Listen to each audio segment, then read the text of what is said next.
you rather than... Well, I teach here because you get A star to you and everything in between. You get the whole kaleidoscope of pupils. And as soon as I came on interview day, I was like, yes, I definitely want this job. And it just had an electric atmosphere to the whole school. For me, it's to do with the type of community it is. I've always really liked the team of people who work here, because I think to work here you've got to sort of roll up your sleeves and get involved if you're going to get anything out of it. And I think that's a really positive environment to work in. Pupils and the relationship that you can build with those kids is something totally unique. Well, I think anyway. And that is the joy of being here, because it is a real true comprehensive, because you've got the very high ability, and then you've obviously got somebody who's coming in without really any levels at Key Stage 2, so that's something to work with. What do you need to be as a teacher to succeed here? You need to be absolutely relentless with your consistency, as in you need to be able to stand in front of a class and show your passion for your subject, and show also the pupils that you like them.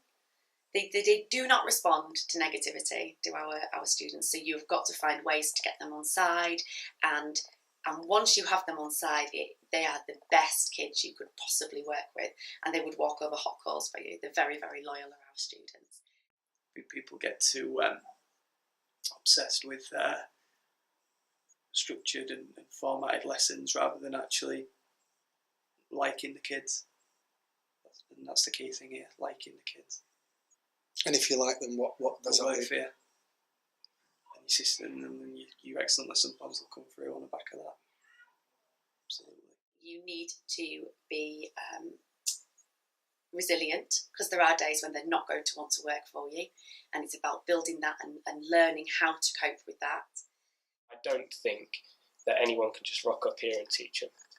You need to be a resilient, confident person, and resilience in the sense that you don't take things personally, because sometimes they use you as an outlet because they know that the next time they come to your classroom, if they say sorry, you're going to forgive them, and they don't get that everywhere. A lot of their issues are on consistency, so some teachers allow this behaviour, some teachers don't. So what the children want is consistency. If SLT see something in you and you're willing to work your backside off and go for it, they will encourage you and support you 100%. This is a genuinely comprehensive community that we serve at York High School. We've got some of the brightest kids that we'll come across. We've got a student in Year 11 at the moment whose auntie's a Nobel Prize winner, right down to some very, very challenging students who've struggled to get through primary school, who've struggled to access mainstream education. And we run the whole... Between those two students, there is an enormous amount of differences, enormous amount of shades of grey, and as a comprehensive school serving this community, that's the sort of students that you find at York High School. I won't lie, the NQT year was difficult, but I think it's difficult at most schools that you go to. It pushed me a lot, made me a different person, I think. It made me a lot stronger, it made me very resilient, and taught me a lot of things. And then my second year went really well here, and same with third year, I just increased in confidence every year. And then in my fourth year here, I was applied for the job of assistant subject leader for maths, which I got. And then I decided to move on to the same level of job at Huntington, but just because there's more scope for me to do more at Huntington, whereas here it was. There wasn't a lot for me to do in my role. At Huntington, I'm a lot more in charge of Key Stage 3, and I do have say over what happens in Year 7, 8 and 9. Whereas if you're in your NQT year here, you get that whole range of experience of kids, but also, if you do choose to move on, then you're going to be equipped for any type of school. Because the platform this is given. Because of the platform this gives you. The lesson has to be fun, but like not get out of control. So you've got the fun side, but you've also got the work side that needs to be done. Demonstrations and modelling is key, absolutely key here. But with the teachers in the class, if you are in the class, you've obviously got to be ready to handle a louder bunch, because there are some classes in this school that are loud. But don't get me wrong, even them classes, like if the teacher is able to like have, set a good lesson, a fun lesson in which you will learn but also enjoy it, then everyone I know, they would get their heads down and work in the class. So what's the key? It's just being able to engage with the students. Like if you're sat at the desk being quiet and just having it on the board, or like there's a difference between that and then being stood in the middle of the class helping the kids go around the classroom and like explaining what to do. I feel like it's that interaction that makes the lesson interesting and helps people learn. Physically, they don't want to be tested. They pretend that they're bored, but actually internally they want a battle. They want something to get the teeth into. They want to prove something to you. So task, pace is crucial rather than just one task. Teacher sits at the desk and get on with it. And I just think them classes like more interesting because like normally you get a bit like a bit fidgety when you sat in the classroom for an hour just sat down. You either learn very, very quickly that it's a class that you can just relax with totally from the start and you can go and there's not a lot of behaviour issues, and I have classes like that.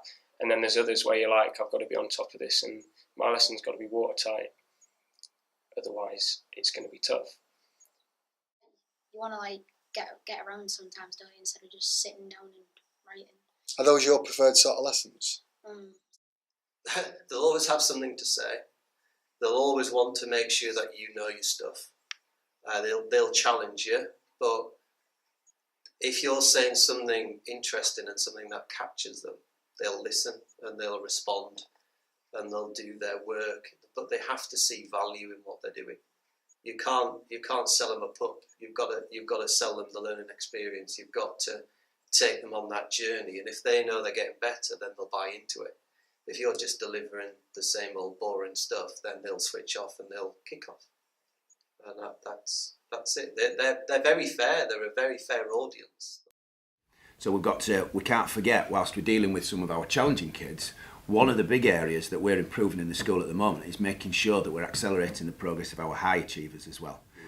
We've got to be able to differentiate our lessons, we've got to be able to differentiate the progress, we've got to make sure that whilst we cater for all, whether it's the most challenging or it's the most able. That every child is born with aspiration. I think it's a natural human instinct, isn't it? But I think it's slowly eroded by your experiences or enhanced by your experiences. And there's a lot of kids who have their aspirations eroded at home, eroded at primary school. And if you're a really outstanding teacher, then you rebuild those aspirations and you enhance them even further. And I think that is the job that is the most important when you teach at York High. That's almost the whole point of why this is an interesting school, because when you have those little successes with students here, you think you might have actually genuinely changed someone's path if you can get someone interested. And also the fact that no day is the same. You get fantastic opportunities, you get fantastic reward, but you also get incredibly difficult challenges. So I'm not a machine. I don't teach on autopilot. If you want to be successfully, you've got to be bloody good at what you do. But the rewards, you see the kids respond, and that's what gets you out of bed in the morning, I guess. It's like, I'm just saying, be ready.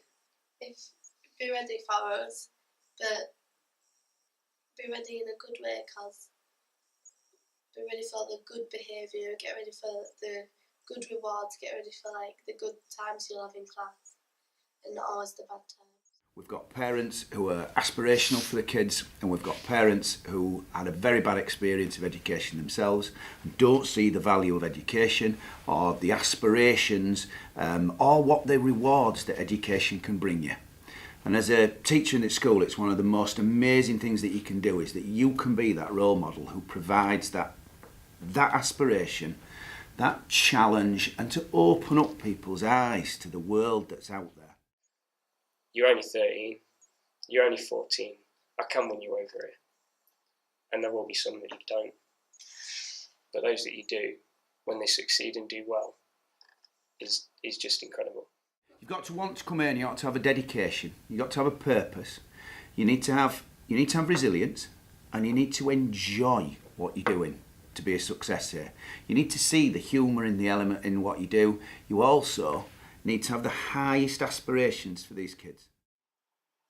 And then that one moment that you make a difference, that one, we've been said this a million times to you, but those moments where you change these kids who've got nothing's lives is the drug that keeps you going. This place draws you in. I think when it's right and when you're here, I love it. I absolutely love it. I'm really passionate about it. And I think the thing that keeps me here is the pupils. Because in quite a lot of our pupils' lives, they don't have consistency. And if we can be the consistency for them, if we're the person in the morning saying hello and greeting them, and or we're the person that they know to come to, that's huge. If they can feel safe, and they make me laugh. They make me laugh every day, some of the stuff that they come out with. But I also think you never ever stand still here. There's constantly areas to progress. Well, there has been for me personally. And the staff are great. The staff all work for the students, and students come first. When you see the adverts on television about why you become a teacher, and they all talk about making the biggest difference, this is where you'll make the biggest difference. This is where you'll need commitment, you'll need a moral purpose, you'll need determination, and you'll need drive. But the rewards that you can get in teaching at this school far outweigh what you will get in other schools, where maybe you've got more, where the aspirations are higher, where people expect to do well in education. In our school, sometimes you have to raise those aspirations, those ambitions yourself, but you will have a pride, a sense of purpose, and a feeling that you've made a difference to the world and you've made a difference to people's lives.